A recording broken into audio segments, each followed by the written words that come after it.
So ಇವತ್ತಿನ ಮೂರನೇ ಸುದ್ದಿ ಅಂತ ಬರ್ತೀನಿ. ಅದು ಶಶಿ ತರೂರ್ ಅವರ ಬಗ್ಗೆ. ಶಶಿ ತರೂರ್ ಅವರು ಒಂದು ದೃಷ್ಟಿಯಿಂದ ಡಬಲ್ ಗೇಮ್ ಮಾಡ್ತಿದ್ದಾರೆ. Shashi Tharoor what actually is doing, ಅವರು ಯಾಕೆ ಹಿಂಗೆ ಮಾಡ್ತಿದ್ದಾರೆ ಈ ಪ್ರಶ್ನೆ ಕೂಡ ಇದೆ. ಸುಶಿಕ್ಷಿತರು, ಹಾಗೇನೆ ಪುಸ್ತಕಗಳನ್ನ ಬರೆದಿದ್ದಾರೆ, ವಿದೇಶಗಳಲ್ಲಿ ಕೆಲಸ ಮಾಡಿದ್ದಾರೆ, ಎಲ್ಲವನ್ನು ಮಾಡಿದ್ದಾರೆ.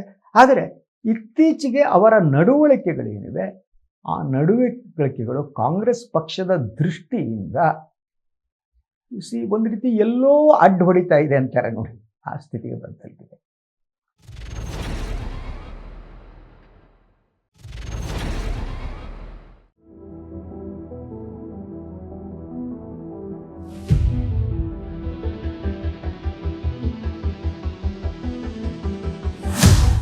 ಸೊ ತಮಗೆಲ್ಲ ನೆನಪಿರ್ಬೋದು, ಯಾವಾಗ ಕಾಂಗ್ರೆಸ್ ಅಧ್ಯಕ್ಷರ ನೇಮಕ ಆಗಬೇಕಾಗಿತ್ತು ಆ ಸಂದರ್ಭದಲ್ಲೇ ಖರ್ಗೆಯವರನ್ನು ಅಧ್ಯಕ್ಷರ ಮಾಡುವುದಕ್ಕೆ ವಿರೋಧಿಸಿದ 21 ನಾಯಕರ ಗುಂಪಿನಲ್ಲಿ ಶಶಿ ತರೂರ್ ಕೂಡ ಇದ್ದರು. ಅಂದರೆ ಆಗಾಗ ನೆಹರು ಕುಟುಂಬವನ್ನು, ಅಂದರೆ ಸೋನಿಯಾ ಗಾಂಧಿ, ರಾಹುಲ್ ಗಾಂಧಿ ಅವರನ್ನು, ಅವರ ನಡವಳಿಕೆಯನ್ನು ಪ್ರಶ್ನಿಸುತ್ತಲೇ ಬಂದವರು ಶಶಿ ತರೂರ್. ಹಾಗೆ ನೋಡಿದರೆ ಪ್ರಶ್ನಿಸೋದು ತಪ್ಪಲ್ಲ. ಒಂದು ಪಕ್ಷದ ಒಳಗಡೆ ಆಂತರಿಕ ಪ್ರಜಾಪ್ರಭುತ್ವ ಅನ್ನೋದು ಇರಬೇಕಲ್ವ, ಇದ್ದಾಗ ಪ್ರಶ್ನಿಸ್ಬೋದು. ಆದರೆ ಅದು ಬೀರುವ ಪರಿಣಾಮಗಳೇನು ಆಲೋಚನೆ ಮಾಡಿ. ಈಗ ಅವರು ನಿನ್ನೆ ನೀಡಿದ ಹೇಳಿಕೆ ಬಗ್ಗೆ ನಾನು ಮಾತನಾಡಬೇಕು. ಅದೇನೇ, it was really shocking. It is actually shocking.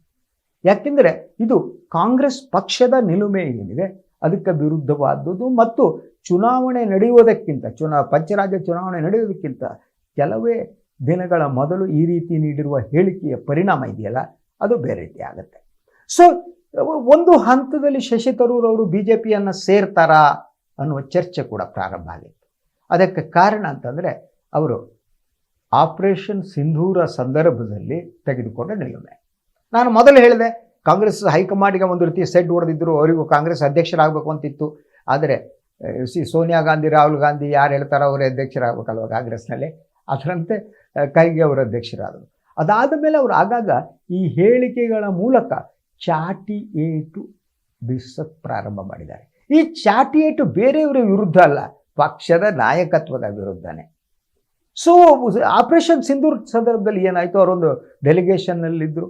ವಿಶ್ವದ ಹಲವೆಡೆ ಹೋಗಿ ಭಾರತ ಸರ್ಕಾರ ಏನಿದೆ ಅದರ ನಿಲುವೆಯನ್ನು ಸ್ಪಷ್ಟಪಡಿಸಬೇಕಾಗಿತ್ತು. ಸರಿ, ಅದು ತಪ್ಪು ಅಂತ ಹೇಳ್ತಾ ಇಲ್ಲ ನಾನು. ಆದರೆ ಸತತವಾಗಿ ಅವರು ಆಪರೇಷನ್ ಸಿಂಧೂರವನ್ನು ಡಿಫೆಂಡ್ ಮಾಡ್ತಾ ಬಂದರು.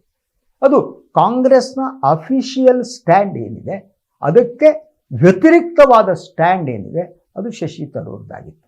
ಅದು ಹಲವು ಸಂದರ್ಭದಲ್ಲಿ ರಾಹುಲ್ ಗಾಂಧಿ ಅವರಿಗೆ ಮುಜುಗರವನ್ನು ಉಂಟು ಮಾಡಿತು.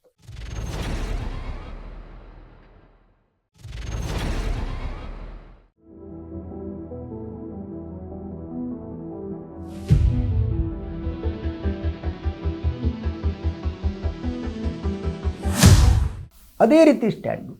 ಸೊ ಅದಾದ ಮೇಲೆ ಅವರು ಹಲವು ವಿಚಾರಗಳಲ್ಲಿ ತಮ್ಮದೇ ಪ್ರತ್ಯೇಕವಾದ ನಿಲುಮೆಯನ್ನು ಪ್ರಕಟಿಸ್ತಾ ಬಂದರು.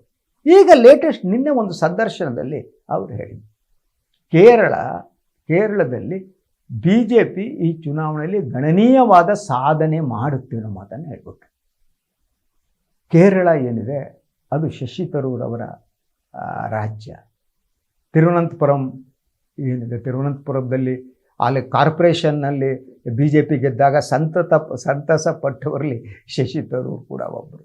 ಆಗಲೇ ಕೆಲವರು ಆಶ್ಚರ್ಯದಿಂದ ಹುಬ್ಬೇರಿಸಿದ್ರು, ಇದೇನು ಕತೆ, ಕೇರಳದ ಹೊರಗಡೆ BJP ಎಂಟ್ರಿ ತಗೊಳ್ತಂದ್ರೆ ಇವ್ರಿಗೆ ಯಾಕೆ ಸಂತೋಷ ಆಗಬೇಕು ಅಂತ. ಈಗ ನಿನ್ನೆ ಹೇಳಿದ ಮಾತು ಕೂಡ ಹಾಗೆ ಇದೆ.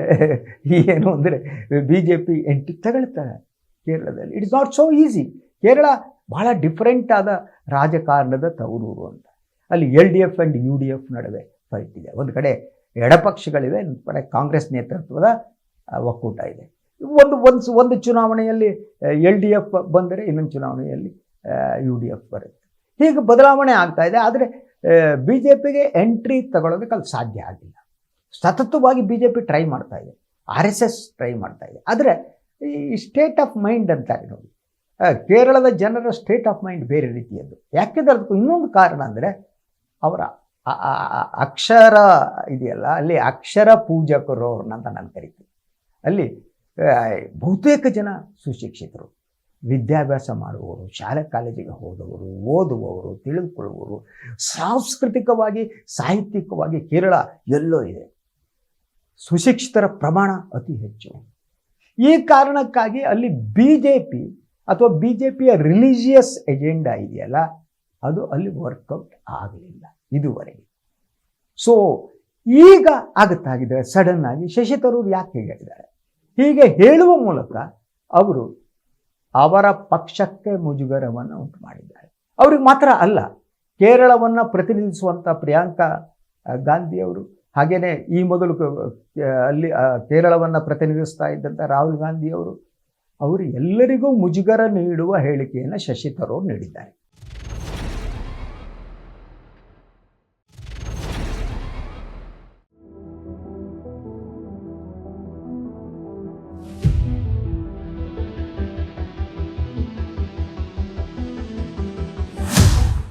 ಹಾಗಿದ್ದರೆ ಶಶಿ ತರೂರ್ ಒಂದು ಕಾಲನ್ನು ಹೊರಗಡೆ ಇಟ್ಟಿದ್ದಾರೆಯೇ? ಹೇಳೋದು ಕಷ್ಟ. ಸೊ ಶಶಿ ತರೂರ್ ಅಂತ ರಾಜಕಾರಣಿಗಳು ಹಾಗೇನೆ, ಅವರು ಯೂಶುವಲಿ ಎಲ್ಲವನ್ನ ಬಿಟ್ಬಿಟ್ಟು ಪಕ್ಷಾಂತರ ಮಾಡ್ತಾರೆ ಅಂತ ಹೇಳೋಕ್ಕಾಗಲ್ಲ. ಅವರು ಎಂಥ ಸೂಕ್ಷ್ಮಜ್ಞರಾಗಿರ್ತಾರೆ ಅಂದರೆ ಇರುವಲ್ಲೇ ಇದ್ದು ಅದು ಯಾರಿಗೆ ಮುಜುಗರವನ್ನು ಉಂಟು ಮಾಡಬೇಕೋ ಮುಜುಗರವನ್ನು ಉಂಟು ಮಾಡ್ತಾರೆ. ಹಾಗೆ ಈ ಇಲೆಕ್ಷನ್ ಸಂದರ್ಭದಲ್ಲಿ ಅವರು ಉಂಟು ಮಾಡುತ್ತಿರುವ ಈ ಮುಜುಗರ ಇದೆಯಲ್ಲ, ಅದು ಕಾಂಗ್ರೆಸ್ಗೆ ಪ್ಲಸ್ ಪಾಯಿಂಟ್ ಅಲ್ಲ, ಕಾಂಗ್ರೆಸ್ಸಿಗೆ ಮೈನಸ್ ಪಾಯಿಂಟೇ. ಯಾಕೆಂದರೆ ಇದನ್ನು ಕೂಡ ಉಳಿದ ಪಕ್ಷಗಳು ಬಳಸ್ಕೊಳ್ತಾರೆ. ಮತ್ತು ಈ ಇಲೆಕ್ಷನ್ ಟೈಮ್ನಲ್ಲಿ ಈ ಹೇಳಿಕೆಗಳೆಲ್ಲ ನಡೆದಿರುತ್ತೆ ನೋಡಿ, ಅದು ಒಂದು ವಾತಾವರಣವನ್ನು ಸೃಷ್ಟಿಸ್ತಾ ಹೋಗುತ್ತೆ, ಒಂದು ಅಟ್ಮಾಸ್ಫಿಯರ್. ಈ ಶಶಿ ತರೂರ್ ಹೇಳಿದ್ರು ಅಂದರೆ ಹೌದಾ, ಹಾಗಿದ್ರೆ BJP ಕೇರಳ ಒಳಗೆ ಎಂಟ್ರಿ ತಗೋತಾ ಇದ್ದ, ಈ ರೀತಿಯ ಚರ್ಚೆಗಳು ಪ್ರಾರಂಭ ಆಗ್ತವೆ. ಈ ಚರ್ಚೆಗಳು ಪ್ರಾರಂಭ ಆದಮೇಲೆ ವಾತಾವರಣ ಸ್ಲೋ ಆಗಿ ಬದಲಾಗ್ತಾ ಹೋಗುತ್ತೆ. ಸೊ ಈ ಮೂಲಕ ನಿಜವಾಗಿ ಯಾರು ಅಖಾಡದಲ್ಲಿದ್ದಾರೆ ಅವರಿಗೆ ಅಡ್ವರ್ಸ್ ಇಂಪ್ಯಾಕ್ಟ್ ಆಗುತ್ತೆ.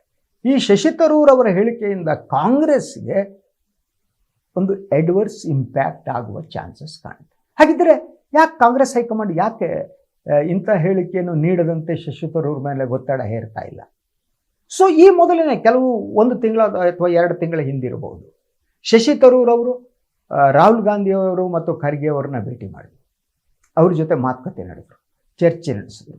ಅದಾದಮೇಲೆ ಎಲ್ಲವೂ ಸರಿಯಾಯಿತು ಅಂತ ಅಂದ್ಕೊಂಡಾಗ ಮತ್ತೆ ಈಗ ಅವರು ಬಾಲ ಬಿಚ್ಚಿದ್ದಾರೆ ಅನ್ನಿ ಇನ್ನೊಂದನ್ನೇ ಮತ್ತೆ ರಾಹುಲ್ ಗಾಂಧಿಯ ವಿರುದ್ಧ ಸೆಡ್ಡು ಹೊಡೆಯುವುದಕ್ಕೆ ಪ್ರಾರಂಭ ಮಾಡಿದ್ದಾರೆ.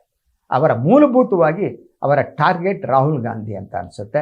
ಯಾಕಂದರೆ ನೆಹರು ಕುಟುಂಬದಿಂದ ಹೊರತಾದ ನಾಯಕತ್ವ ಬೇಕು ಅನ್ನೋದು ಶಶಿ ತರೂರ್ ಅವರ ನಂಬಿಕೆ. ಆದ್ದರಿಂದ ಒಳಗಡೆ ನೆಹರು ಕುಟುಂಬವನ್ನು, ಸೋನಿಯಾ ಗಾಂಧಿಯವರನ್ನ, ರಾಹುಲ್ ಗಾಂಧಿಯವ್ರನ್ನ ದುರ್ಬಲಗೊಳಿಸುವ ಕೆಲಸದಲ್ಲಿ ಶಶಿ ತರೂರ್ ಇನ್ವಾಲ್ವ್ ಆದಂತೆ ಕಾಣ್ತಾ ಇದೆ. ಅದು ಅವರ ಕಾರ್ಯತಂತ್ರ ಪ್ಲ್ಯಾನ್ ಇರ್ಬೋದು ಅಂತ ಅಂದ್ಕೊಂಡಿದ್ದೇನೆ. ಹಾಗಿದ್ದರೆ ಇದು ಚುನಾವಣೆ ಮೇಲೆ ಯಾವ ಪರಿಣಾಮ ಬೀರುತ್ತೆ?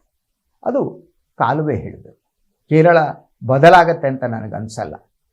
ಆದರೆ BJP ಮೊದಲಿಗಿಂತ ಹೆಚ್ಚು ಸ್ಥಾನಗಳನ್ನು ಪಡೆಯುವ ಒಂದು ಯತ್ನವನ್ನು ಅಲ್ಲಿ ಮಾಡ್ಬೋದು ಅಷ್ಟೆ. ಅದು ಆಗದಿದ್ದರೆ ಯಥಾ ಪ್ರಕಾರ ಎಡಪಕ್ಷಗಳ ಒಕ್ಕೂಟವೋ ಕಾಂಗ್ರೆಸ್ ಒಕ್ಕೂಟವೋ ಅಧಿಕಾರಕ್ಕೆ ಬರಬೇಕು. ಆದರೆ ಕೊನೆಯ ಪ್ರಶ್ನೆ ಏನು ಗೊತ್ತಾ? ಶಶಿ ತರೂರ್ ಅವರ ವಿರುದ್ಧ ಕಾಂಗ್ರೆಸ್ ಕ್ರಮ ಕೈಗೊಳ್ಳುತ್ತಾ ಅಥವಾ ಅವರನ್ನು ಬಾಯಿ ಮುಚ್ಚಿಸುತ್ತಾ? ಅವ್ರು ಮುಚ್ಚಿಸದೇ ಇದ್ದರೆ ಕಾಂಗ್ರೆಸ್ಸಿಗೆ ಹಾನಿ ಕಟ್ಟಿಟ್ಟ ಬುತ್ತಿ ಅಂತ.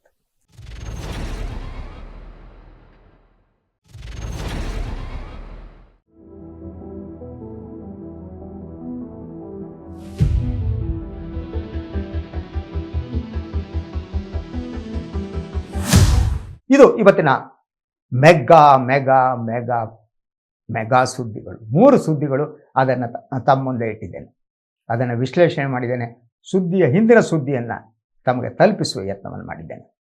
ನಾಳೆ ಮತ್ತೆ ಬರ್ತೀನಿ, ಇನ್ನೂ 3 ವಿಚಾರಗಳನ್ನು ತೆಗೆದುಕೊಂಡು. ನಮ್ಮ ಈ ವಾಹಿನಿಯನ್ನು ಲೈಕ್ ಮಾಡಿ, ಸಬ್ಸ್ಕ್ರೈಬ್ ಮಾಡಿ, ಬೆಲ್ ಐಕಾನ್ ಪ್ರೆಸ್ ಮಾಡುವುದಕ್ಕೆ ಮರಿಬೇಡಿ. ತಮ್ಮ ಬೆಂಬಲ ಸದಾ ಫೋಕಸ್ TV ಮೇಲೆ ಇರಲಿ. ನಾಳೆಯವರೆಗೆ ನಮಸ್ಕಾರ.